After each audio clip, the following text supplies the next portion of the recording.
விவசாய சொந்தங்கள் அனைவருக்கும் வணக்கம். இன்றைக்கி நம்ம சேனலில் பார்த்தீங்கன்னா டியூட்ஸ் ஃபார் ஆக்ரோமேக்ஸ் 50 டிராக்டர் சேல்ஸ்க்கு வந்திருக்கு. வண்டியோட மாடல்னு பார்த்தீங்கன்னா 2016 மாடல். ஹெச்பின்னு பார்த்தீங்கன்னா 50 ஹெச்பி வரும். செகண்ட் ஓனருங்க. Power steering, oil brake option அவைலபிளாக இருக்குது. வண்டியோட டயர் கண்டிஷன்னு பார்த்தீங்கன்னா 4 டயருமே ஒரு 40% கண்டிஷனில் இருக்குது. வண்டியில் பார்த்தீங்கன்னா ஹெவி டியூட்டி ஆக்சில் இருக்கிறதா சொல்லியிருக்காங்க. வண்டி பார்த்தீங்கன்னா லைட்டாக சேரோடின வண்டி தாங்க. இந்த வண்டிக்கு புக் இருக்குது, இன்சூரன்ஸ் கிடையாது.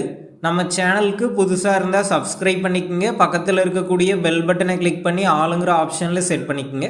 அப்போ தான் நாங்கள் போடக்கூடிய ஒரு வீடியோ உங்களுக்கு நோட்டிஃபிகேஷனாக வரும். இந்த வண்டி இருக்கக்கூடிய லொக்கேஷன்னு பார்த்தீங்கன்னா விழுப்புரம் டு பாண்டிச்சேரி நல்லாத்தூரில் தாங்க இருக்குது. நம்ம சேனலில் உங்களுடைய விவசாய கருவிகளை சேல் பண்ணணும்னு நினச்சிங்கன்னா நம்ம சேனல் எபோட் பேஜில் என்னுடைய காண்டாக்ட் நம்பர் இருக்குது. நீங்கள் என்ன நேரடியாக தொடர்பு கொண்டு உங்களுடைய விவசாய கருவிகளை நம்ம சேனலில் சேல் பண்ணிக்கலாம். இந்த வண்டிக்கு என்ன விலை சொல்லியிருக்காங்கன்னா 3,75,000 ரூபாய் சொல்லியிருக்காங்க. இந்த விலை பார்த்தீங்கன்னா நேரில் வந்து பேசும்போது அனுசரித்து தரதா தாங்க ஓனர் சொல்லியிருக்காரு. டிஸ்கிரிப்ஷனில் ஓனரோட காண்டாக்ட் நம்பர் தந்திருக்கேன். தேவைப்படும் நண்பர்கள் காண்டாக்ட் பண்ணி நேரில் போய் பார்த்து பேசிக்குங்க. அடுத்த வீடியோவில் சந்திப்போம். நன்றி, வணக்கம்.